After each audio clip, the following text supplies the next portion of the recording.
بسم الله الرحمن الرحيم.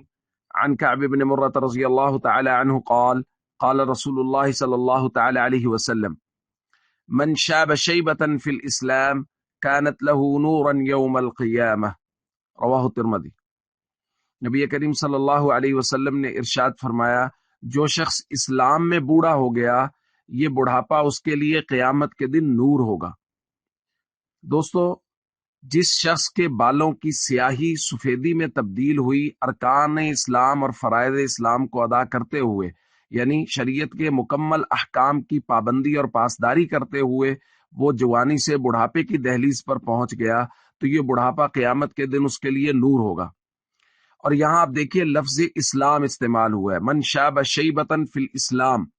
اور حضور علیہ الصلوۃ والسلام سے صحابہ نے پوچھا تھا مل اسلام، یا رسول اللہ اسلام کیا ہے؟ تو آپ نے فرمایا تھا کہ اللہ کے ساتھ کسی کو شریک نہ ٹھہرایا جائے، نماز کی پابندی، روزے کی پابندی، حج کی پابندی اور زکوٰۃ کی پابندی کی جائے، یعنی ظاہری ارکان، ظاہری جو اسلام کا دین کا ایک ڈھانچہ ہے اس پر مکمل عمل کیا جائے، تو یہ ہے اسلام۔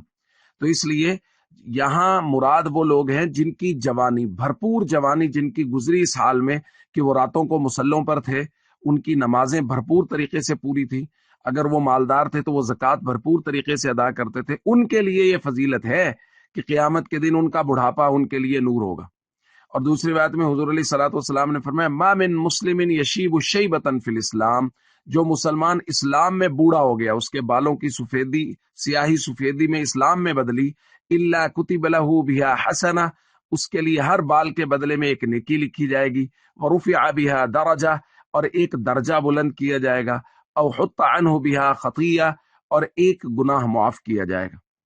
تو دوستو، ہم سب کو چاہیے ہم اپنی جوانیاں اس طرح بھرپور اسلام میں گزاریں کہ جب ہم بڑھاپے کی دہلیز پر قدم رکھیں تو اللہ کی طرف سے یہ حکم آ جائے کہ اس کے ہر بال کے بدلے میں اس کو ایک نیکی دے دو، اس کے گناہوں کو معاف کر دو اور اس کے درجات کو بلند کر دو۔